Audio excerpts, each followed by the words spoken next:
second thoughts, we never have regrets. We give our total effort, we always give our best. We never make excuses, we never choose to fail. We always stand committed, we never choose to bail. We're always in position, at attention in our place. We never stop believing, we never lose the faith. We are always motivated, we are always inspired. We are always dedicated, we're always on fire.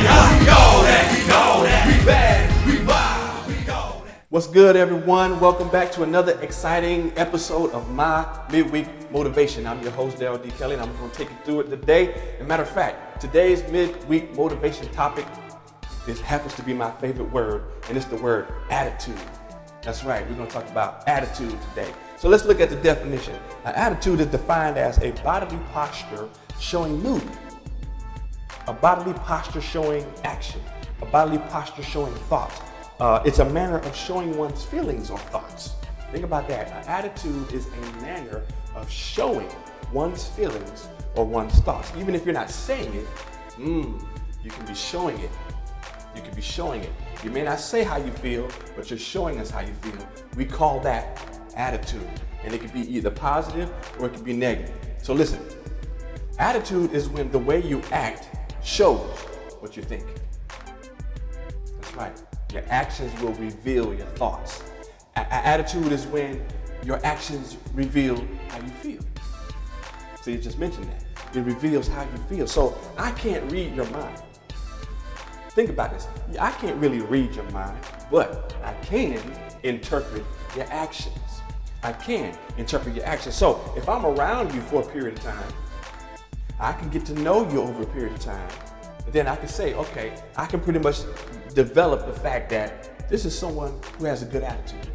Why? Because I'm around you, I see how you are consistently, I see how you day in, day out, or regularly, and I can interpret by your actions that you're a pretty good person. And so you have a good attitude, and I like that about you.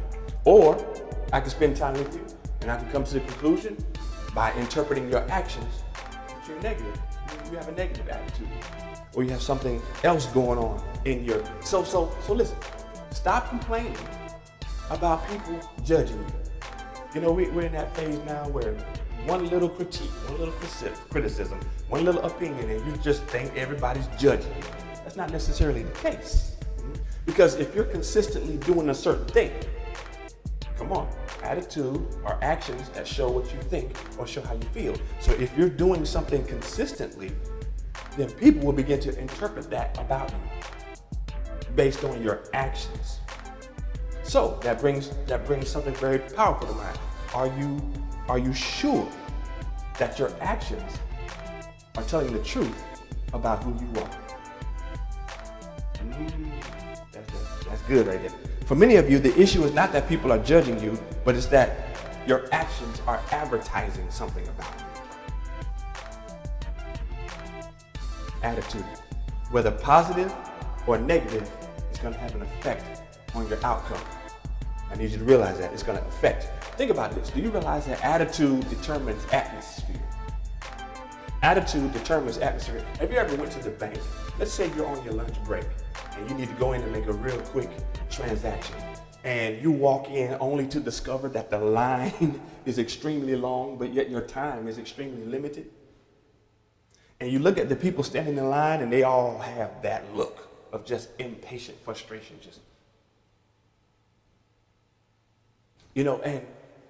and so what happens is, you come in, you join the line, and all of a sudden you start to feel the same way they feel.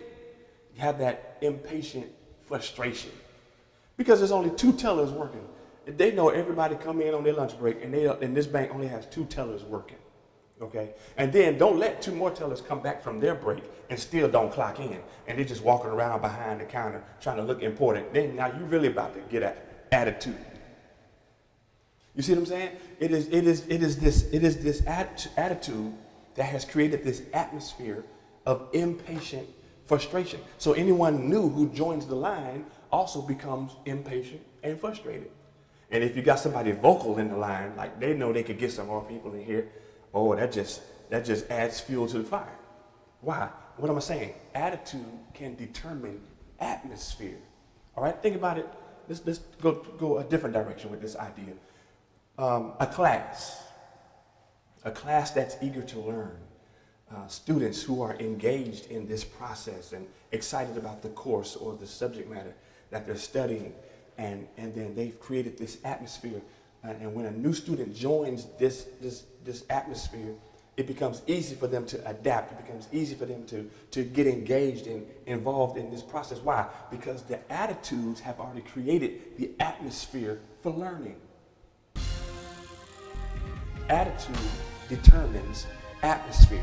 So be careful of letting the wrong attitude create around you the wrong atmosphere.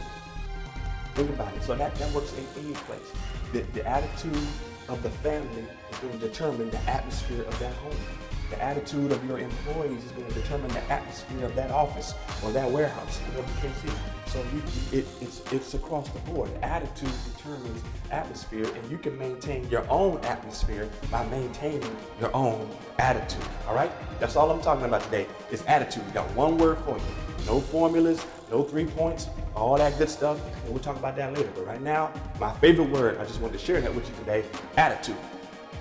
Okay? So, let me leave you with this. Position yourself away from people with poor attitudes. Position yourself away from people who have poor attitudes. People with poor attitudes, they won't supply you with the encouragement. They won't supply you with the help. They won't supply you with the motivation that you need to achieve success. They just won't do it. They don't have it to give. People with poor attitudes will only cause you to make poor decisions. And it could be relatives, I admit that. It could be childhood friends or people you've known for a very long time, but they have poor attitude. They have a poor attitude, and so in some cases you have to learn, because maybe you're connected to them on an emotional level or relational level, that some people just go on the rampage and just start cutting people out of my life. I'm cutting you out, I'm cutting you out.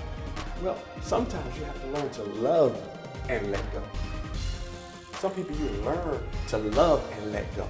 In other words, you still may have to interact with them. You still may have to, they still may need to be a part of your life, and you may need them as a part of your life, but yet when you learn to love and let go, it's about how you position yourself away from people with poor attitudes. It's not because you don't love them any less, but you just can't let them bring you down anymore. So because of the attitude. So having a poor attitude and making poor decisions is no way to enrich your future. There's no way to enrich your life.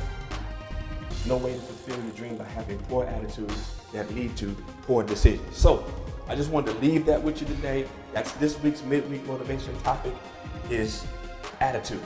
My favorite word, attitude. So with that, thank you for joining me today. Come back next Wednesday. I got some more coming for you. And until next time, keep a good attitude. Talk to you later.